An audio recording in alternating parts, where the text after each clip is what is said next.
مشاهدينا كما تعودتوا دائما في فقرة ستارت اب مع زميلنا مروان رمضاني يقدم لنا كل ما يخص بعالم المقاولات وحتى الرقمنة. واليوم موضوعنا حول الدخول الجامعي لموسم 2023-2024 مباشرة. نرحب بمروان. صباح الخير. صباح الخير لينا، صباح الخير صبور، وصباح الخير كامل السادة المشاهدين اللي يتابعوا فينا. قولوا لهم يعني بداية أسبوع موفقة إن شاء الله كاملا يتابعوا فينا. وليك أيضا مروان بداية أسبوع موفقة. الله يحفظك. على مروان، بداية الحديث اليوم راح يكون على الدخول الجامعي لهذا الموسم. نتكلموا على كل ما يتعلق بالدخول الجامعي وعالم الجامعة. البداية راح تكون بعالم الأرقام والإحصائيات. أكيد كما يعرفوا كامل المشاهدين وكما راهم يعرفوا الطلبة، يعني طلبة البكالوريا لهذه السنة وحتى للسنوات السابقة اللي راهم يدرسوا. إذا كانت البارحة الانطلاقة للموسم الجامعي سنة 2023-2024 وين علمنا عليها السيد وزير التعليم العالي والبحث العلمي من مدينة قلمة، وبالضبط من جامعة 8 ماي 45. وين حتكون هذه السنة الجامعية يعني فيها الجديد اللي راح نحكوا عليه كما قلتي لينا بلغة الأرقام. نروح مباشرة أنه عدد الطلبة المسجلين لهذا الدخول الجامعي هو نحو 1,700,000 طالب جامعي جديد، اللي من بينهم حوالي 310,000 طالب جديد لهذه السنة، يعني اللي فازوا بشهادة البكالوريا لهذه السنة.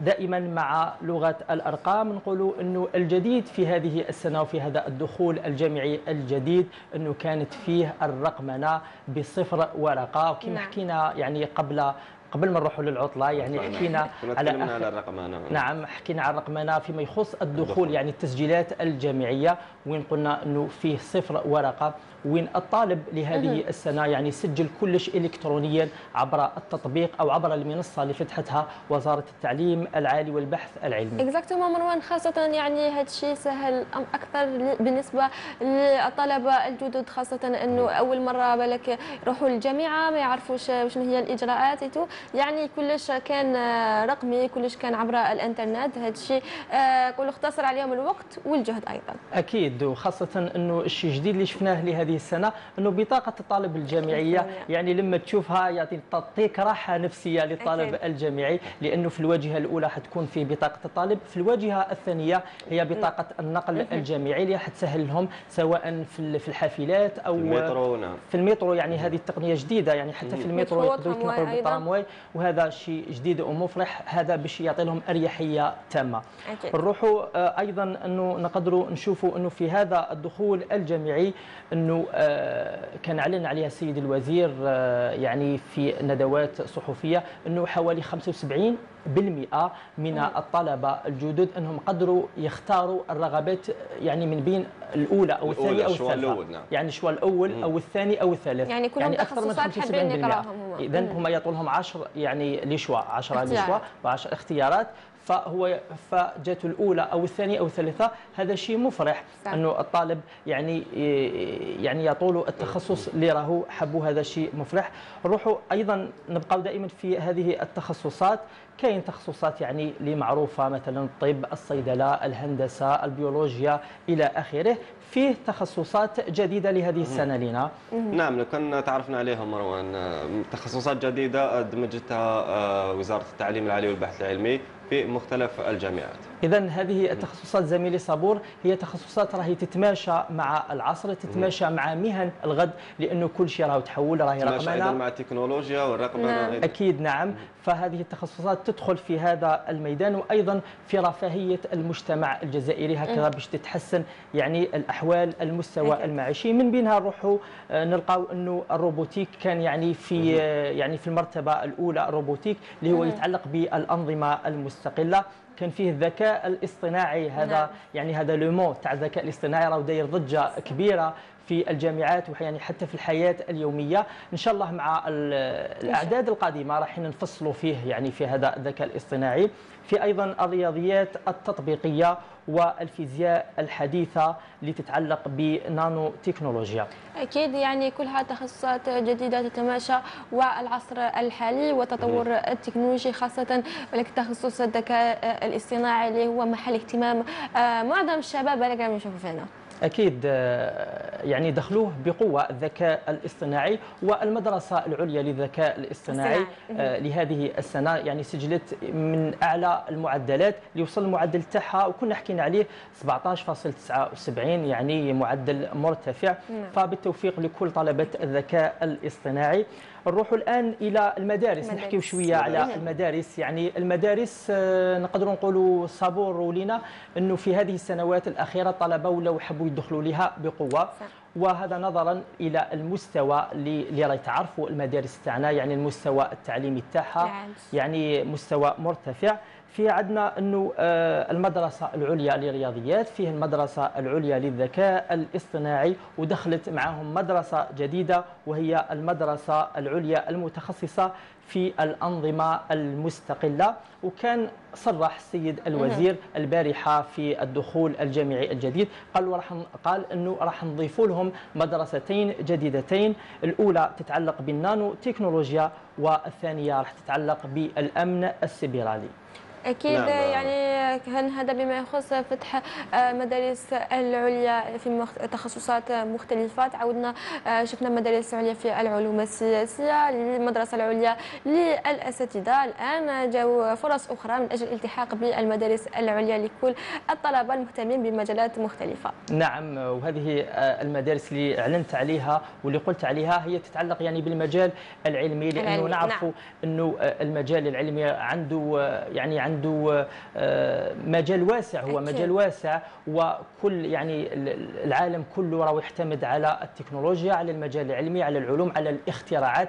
لهذا انه دولتنا الجزائريه فتحت المجال في هذا باش توسع هذا النشاط حتى الطلبه تاعنا باش يبقاو يقراو في هذه المدارس، وهما اللي راح يكونوا ان شاء الله يفتحوا لنا اختراعات جديده وامور جديده مستقبلا. إن شاء الله. مروان، لو نتطرقوا إلى نقطة أخرى وهي هامة جدا، تعلم الإنجليزية عن بعد. هي بالك من النقاط ولا من أهم ما يميز هذا الدخول الجامعي الجديد؟ أكيد نقطة مهمة زميلي صابور. يعني تعلم الإنجليزية كان لها يعني صدى كبير لهذه السنة، وانفتحت وزارة التعليم العالي والبحث العلمي لهذه السنة يعني تعلم اللغة الإنجليزية عن بعد لأول مرة. إذن هذا التعلم كان منذ 20 جويلية إلى غاية 20 سبتمبر، وين الطلبة سجلوا في المنصة اللي فتحتها وزارة التعليم العالي والبحث العلمي، وين قدروا يتعلموا الإنجليزية في هذه الفترة. لماذا زميلي صابور؟ يعني السؤال يطرح نفسه، لأنه الوزارة راح تعتمد على تعلم اللغة الإنجليزية. احنا لما نقولوا هذه اللغة هي لغة العالم، يعني أكثر سكان العالم يتحدثوا بها، هي لغة العلم، فبالتالي لازم احنا ندخلوا نكونوا اوكورون يعني في التيار هكذا، باش الابناء تاعنا باش زملائنا الطلبه يعني يكونوا في التيار. ومع هذه التخصصات الجديده اللي اعلنا عليها يعني الدراسه تاعها راح تكون اكاديميه علمية بصفه مباشره. اكيد مروان، كنت تكلمت عن تدريس اللغه الانجليزيه عن بعد. شفنا جديد هذه السنه بما يخص تخصص علوم الاعلام والاتصال. بالنسبه لطلبه السنه الاولى يعني كانوا فتحوا لهم افواج خاصه من اجل يعني انهم يقراوا انجليزيه فقط، يعني كل المواد يقراهم بالانجليزيه. هذا تانيك يعني شيء جديد شفناه في تخصص علوم الاعلام والاتصال، افواج خاصه يقراوا كل يعني المواد اللي يقراهم بالعربيه وانما هم يقراهم بالانجليزيه. الانجليزيه يعني في تخصص علوم اعلام والاتصال. اعلام والاتصال، يعني هذا شيء جديد، هذا يبشر بالخير، لانه كما قلنا هي اللغه اللي راهي تعتمد عليها كل يعني الجامعات العالمية يعني على مختلف بلدان العالم. بالتالي احنا نتمنى التوفيق للطلبة في هذا التخصص، ونقدر نقولوا انه هذا التكوين كما قلت هو داخل في التكوين عن بعد، لانه الوزاره ايضا اعطت قيمه كبيره للتكوين عن بعد اللي عنده اهميه كبيره. نقدروا نقولوا انه به اللي راح نوصلوا الى معدلات معدلات في الإنتاج أو معدلات في الناتج العلمي كبير. فبالتوفيق نروح إلى نقطة أخرى صبور ولينا، ودائما تتعلق بجديد هذه السنة، وهي نقطة مهمة جدا، أنه الوزارة، وزارة التعليم العالي فتحت يعني الشهادة المزدوجة، يعني شهادة مزدوجة يقدر الطالب الجامعي أنه يأخذ شهادتين في نفس السنة. نقدر نعطوا مثالين. إذا عندنا تخصص اقتصاد، يعني اللي يقرأ في تخصص اقتصاد يقدر أنه يسجل في تخصص رياضيات. نعم، لأنه يعني الاقتصاد عنده علاقة بالمجال العلمي. بالمجال العلمي، لأنه لما يدرس الاقتصاد عنده علاقة به. ونقدر نعطوا مثال آخر، أنه اللي يقدر يقرأ تخصص الحقوق عنده، يعني يقدر يقرأ تخصص الإعلام الآلي، وهذا شيء جميل يعني في بعض التخصصات في ميدان الحقوق. وهذا شيء جميل كما قلت، أنه الطالب يقدر يقرأ في تخصصين ويأخذ شهادتين جامعيتين. فهذا شيء مفرح لكل الطلبة أنهم بداية من هذه السنة وإن شاء الله السنوات الجاية يدرسوا في تخصصين.